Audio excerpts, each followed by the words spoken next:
Hello everyone, आप सब कैसे हो। आई होप आप बहुत अच्छे होंगे। तो आज हम इस वीडियो में डिस्कस करेंगे महिलाएं, जाति एवं सुधार। ये टॉपिक है क्लास 8 का सोशल साइंस का। तो चलिए बढ़ते हैं और देखते हैं कि महिलाओं में जाति में कैसे सुधार हुए हैं, उसके स्टेप्स क्या थे। चलिए आगे बढ़ते हैं। आपको एक नीचे फिगर दिख रहा होगा, हम इसके बारे में आगे मेंशन करेंगे। 200 साल पहले हालत बहुत भिन्न थे। ज़्यादातर बच्चों की शादी बहुत कम उम्र में ही कर दी जाती थी। हिंदू व मुसलमान दोनों धर्म के पुरुष एक से ज़्यादा पत्नियां रख सकते थे। देश के कुछ भागों में विधवाओं से ये उम्मीद की जाती थी कि वे अपने पति की चिता के साथ ही जिंदा जलाई जाएं। इस तरह स्वेच्छा से या जबरदस्ती मार दी गई महिलाओं को सती कहकर माहिम मंडित किया जाता था। ठीक है, सती शब्द का अर्थ ही सदाचारी महिला था। संपत्ति पर भी महिलाओं का अधिकार बहुत सीमित था। शिक्षा तक महिलाओं की प्रायः कोई पहुंच नहीं थी। देश के बहुत सारे भागों में लोगों का विश्वास था कि अगर औरतें पढ़ी लिखी होंगी तो वो जल्दी विधवा हो जाएगी।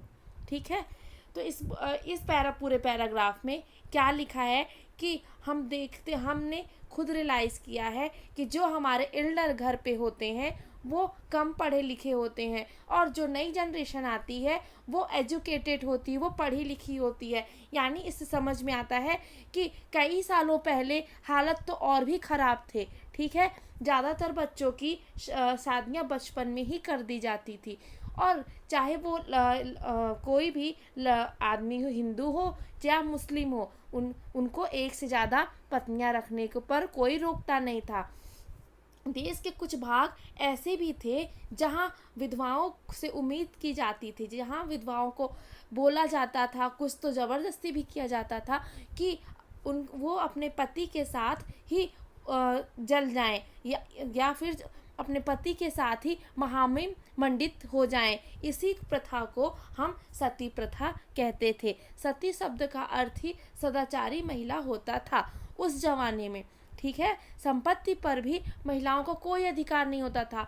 आज हम देख रहे हैं कि जो संपत्ति होती है उसमें इक्वल सबका अधिकार होता है। ठीक है, लेकिन पहले क्या होता था कि जो महिलाएं थी उनको दबा कर रखा जाता था, उन्हें ग्रो नहीं करने दिया जाता था, जिससे अगर किसी की संपत्ति भी है तो उसमें उसका अधिकार नहीं होने दिया जाता था। और शिक्षा को लेकर महिलाएं शिक्षा को प्रायः शिक्षा तक पहुंच ही नहीं पाती थी। उनको स्कूल नहीं जाने दिया जाता था, उनको पढ़ने नहीं दिया जाता था। ठीक है, देश के बहुत सारे भागों में ऐसा माना जाता था कि अगर औरतें पढ़ लेंगी तो वो जल्दी ही विधवा हो जाएंगी। क्या तब लोग पढ़े लिखे नहीं होते थे तो ज़्यादा सोच भी नहीं सकते थे, और ज़्यादा एजुकेशन नहीं था तो उनमें कुछ सीखने की क्षमता नहीं थी, इसलिए उन्हें लगता था कि अगर कोई पढ़ लिया, उनमें गलत फहमियाँ थी कि अगर कोई पढ़ लिया तो वो जल्दी ही विधवा हो जाएगा। और सती प्रथा की आप समझ में आए क्या होती थी कि जब स्वेच्छा से या जबरदस्ती मार दी गई महिलाओं को सती कर कर महामंडित किया जाता था। कब? वो अपने पति के साथ चिता में ही जल जाती थी। ठीक है, आगे बढ़ते हैं। आपको फिगर दिख रहा होगा, अभी हमने सती प्रथा की बात की। ये जो आपको इमेज और ये डायग्राम दिख रहा है उसमें क्या दिखाया जा रहा है कि सती प्रथा हो रही है, औरतों को जलती हुई लाशों पे ढकेला जा रहा है। ठीक है, ये इस चित्र को किसने बनाया था ये भी जानते हैं। ये चित्र बना था भारत आने वाले यूरोपीय चित्रकार द्वारा बनाई गई थी। सती प्रथा की तस्वीरों में से यह एक है। सती प्रथा की काफ़ी सारी तस्वीरें बनाई गई थी, लेकिन ये यूरोपीय चित्रकार द्वारा बनाई गई थी जिसका नाम था बालजथार सॉल्विन। ओके, सन 1813 की तस्वीर है ये। आगे बढ़ते हैं। समाज में सिर्फ स्त्रियों और पुरुषों के बीच ही फर्क नहीं था, ज़्यादातर इलाकों में कई जातियों में भी बटे हुए थे। जैसे कि जो समाज था हमारी सोसाइटी थी, यहाँ सिर्फ मेल और फीमेल के बीच डिफरेंस नहीं होता था, यानी स्त्री और पुरुष के बीच फ़र्क नहीं होता था। ज़्यादातर इलाकों में जो कैटेगरीज थी वो बहुत सारे चीज़ों में डिवाइड थी, जैसे ब्राह्मण, क्षत्रिय, शूद्र, ठीक है, या वैश्य, ठीक है, ऐसी जातियों में विभाजित थी। अब देखते हैं, ब्राह्मण और क्षत्रिय खुद को ऊंची जाति मानते थे, ठीक है। जो ब्राह्मण और क्षत्रिय होते थे वो अपने को ऊंची जाति का मानते थे। इसके बाद आते थे व्यापार और महाजनी आदि से जुड़ी जातियाँ, ठीक है। इसके बाद आती थी जो व्यापार करते थे या महाजनी करते थे उनसे जुड़ी जातियाँ आती थी, जिन्हें प्रायः वैश्य कहा जाता था, का स्थान आता था। फिर काश्तकार, बुनकर, कुम्हार जैसे दस्तकार आते थे और इन्हें शूद्र कहा जाता था, शूद्र कहा जाता था, ठीक।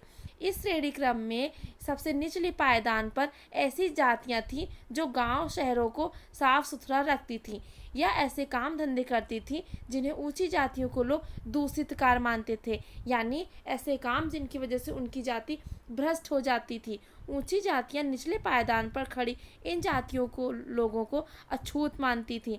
इन लोगों को मंदिरों में प्रवेश नहीं करने दिया जाता था। सवर्ण जातियों के इस्तेमाल करने वाले कुओं से पानी नहीं निकालने दिया जाता था, ठीक है। घाट और तालाबों पर नहाने की छूट नहीं होती थी।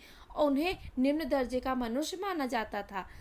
तो इस पैराग्राफ से क्या समझ में आया कि समाज में सिर्फ स्त्री और पुरुष पर ही फर्क नहीं था। यहाँ पर कई कैटेगरीज में जो मनुष्य थे वो विभाजित थे। कैसे? कुछ ब्राह्मण थे, क्षत्रिय थे, वैश्य थे, शूद्र थे। यानी जो ब्राह्मण होते थे वो ऊंची, ब्राह्मण और क्षत्रिय होते थे वो ऊंची जाति में आते थे। जो वैश्य होते थे यानी जो व्यापारी होते थे, महाजनी करते थे, उन्हें वैश्य कहा जाता था। और जो कुम्हार और बुनकर जैसे दस्तकार आते थे उन्हें शूद्र कहा जाता था। लेकिन इसी क्रम में सबसे नीचे लोवेस्ट पे आते थे ऐसे लोग जो गांव शहरों की साफ सुथरा करते थे। जैसे आजकल हम देखते हैं कि हमारे आसपास लोग कई लोग रोड सड़क पर झाड़ू लगाते हैं, नाली साफ करते हैं, तो उस टाइम पे भी ऐसे लोग कार्य करते थे। तो क्या आज हम उन लोगों को गंदा समझते हैं या काफ़ी निचला समझते हैं? नहीं। तो हम आज हम उनको इक्वल ही समझते हैं। वो भी एक काम ही करते हैं आप सभी की तरह और हम सभी की तरह। तो उस टाइम क्या होता था कि लोग उनको गंदा समझते थे, यानी जिनकी वजह से गंदा समझते थे, इसलिए उनकी जो जाति होती थी वो भ्रष्ट हो जाती थी। जो कुछ काम ऐसे होते थे जो ऊंची जाति के लोग करने से उसको अछूत समझते थे और इनके साथ तो काफ़ी भेदभाव भी किया जाता था। यानी उनको मंदिरों में घुसने नहीं दिया जाता था। और जो अच्छे सवर्ण जाति के लोग थे यानी ब्राह्मण और क्षत्रिय, उनके जो वो लोग यूज़ करते थे कुएं और तालाब पर, वहाँ पर उनको नहाने और पानी लेने की इजाज़त नहीं होती थी और उन्हें काफ़ी निम्न दर्जे का मनुष्य माना जाता था। ठीक है, समझ में आया? आगे बढ़े। 19वीं और 20वीं सदी के दौरान इनमें बहुत सारे कायदे कानून और नज़रिए धीरे धीरे बदल गए। लेकिन जैसे जैसे टाइम बीतते गया 19वीं सदी और 20वीं सदी आई, इनमें इनके कानून में काफ़ी चीज़ें बदली। कैसे बदली? अब देखते हैं परिवर्तन कैसे हुआ। परिवर्तन की दिशा में उठते कदम। इस तरह की बहसें अक्सर भारतीय सुधारकों और सुधार संगठनों की तरफ से होती थीं। उसमें सबसे पहला नाम आता है राजा राम मोहन राय। कौन आता है? राजा राम मोहन राय, जिनका ड्यूरेशन था 1772 से 1833 तक। ठीक है, राजा राम मोहन राय 1772 1833 इस तरह के सुधारक थे। इन्होंने कोलकाता में ब्राह्मणों समाज सभा के नाम से एक सुधारवादी संगठन बनाया था, जिसे बाद में ब्रह्मो समाज के नाम से जाना जाने लगा। ठीक है, राजा राम मोहन ने किस सभा की स्थापना की थी? ब्राह्मो सभा की। कहाँ? कोलकाता में।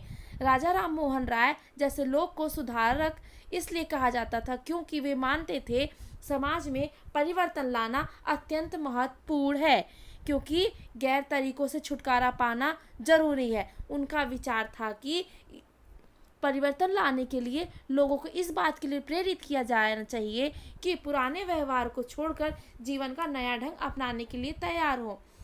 राजा राम मोहन कौन थे? समाज सुधारक थे। उनका ड्यूरेशन क्या था?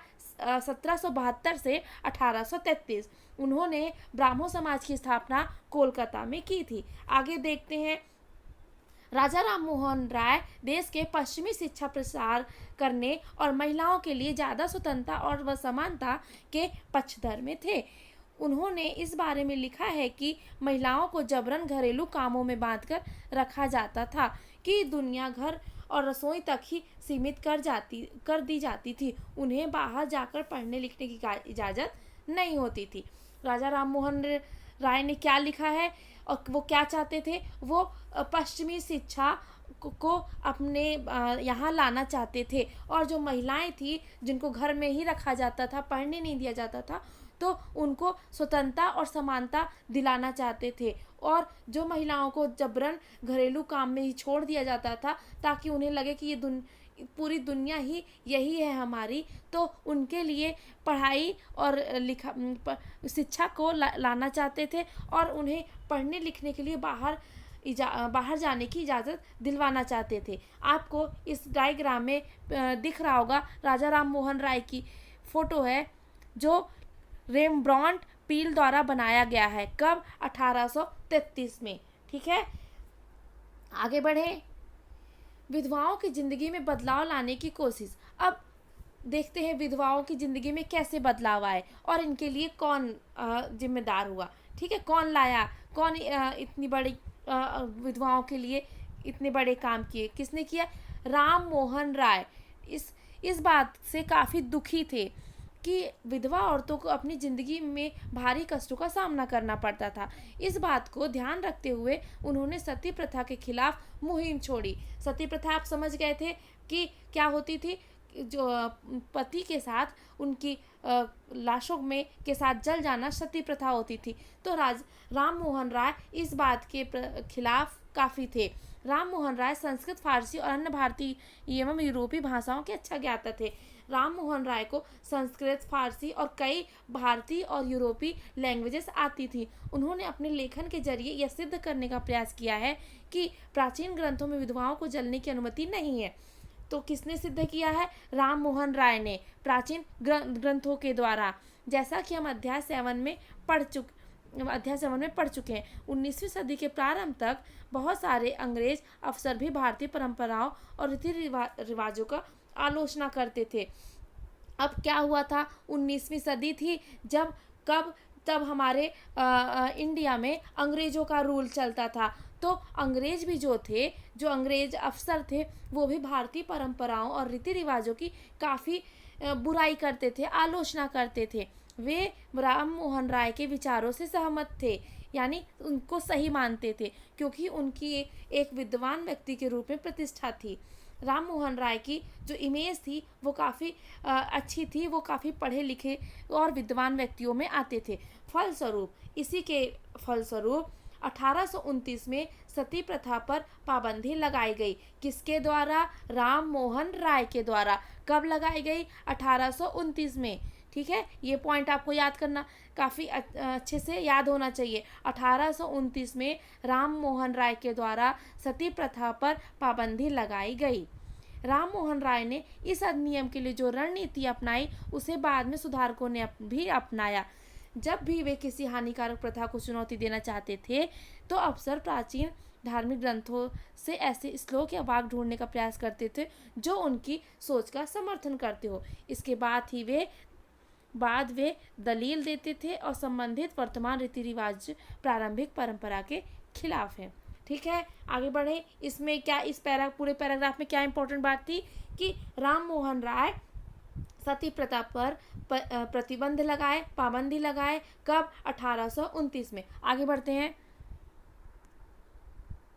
उदाहरण के लिए प्रसिद्ध सुधारक ईश्वर चंद्र विद्यासागर ने भी विधवा के पक्ष में प्राचीन ग्रंथ का ही हवाला दिया है। अब जो अंग्रेज अफसर थे वो क्या करते थे? प्राचीन ग्रंथों से कि क्या सहारा लेके उसका सपोर्ट करते थे। तो इसी तरह उदाहरण में कि जो प्रसिद्ध सुधारक एक थे सुधारक ईश्वर चंद्र विद्यासागर, वो भी प्राचीन ग्रंथों का ही साथ लेते थे। अंग्रेज सरकार ने उनका यह सुझाव मान लिया कि 1856 में विधवा विवाह के पक्ष में एक कानून पारित कर दिया जाएगा। अब विधवा विवाह को पाबंदी किसने लगाई थी? सती प्रथा पर पाबंदी किसने लगाई?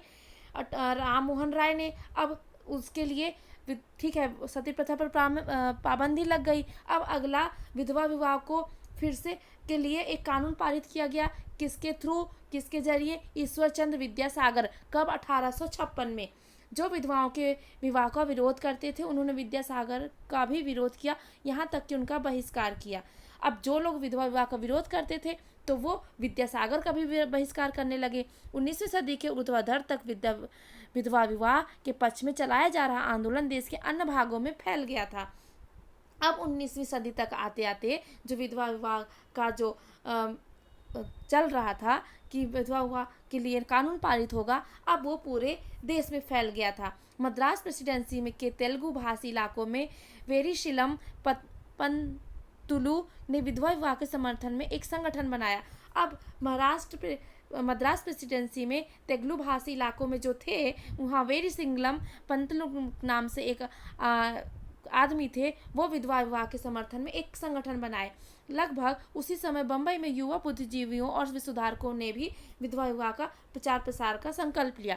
उत्तर में, यानी भारत के उत्तर दिशा की ओर आर्य समाज की स्थापना करने वाले दयानंद सरस्वती ने भी विधवा विवाह का समर्थन किया। अब पूछा जा सकता है कि भारत के उत्तर की ओर किसने विधवा विवाह का समर्थन किया? तो आप बताएंगे स्वामी दयानंद सरस्वती। ठीक है, आपको इमेज में उनकी फोटो भी दिख रही होगी, स्वामी दयानंद सरस्वती। इसके बावजूद विवाह करने वाली विधवा महिलाओं की संख्या काफ़ी कम थी। विवाह करने वाली विधवाओं को समाज में आसानी से स्वीकार नहीं किया जाता था। इस तरह रूढ़िवादी तबके इस नए कानून का विरोध करते थे। ठीक है, अब आगे देखते हैं।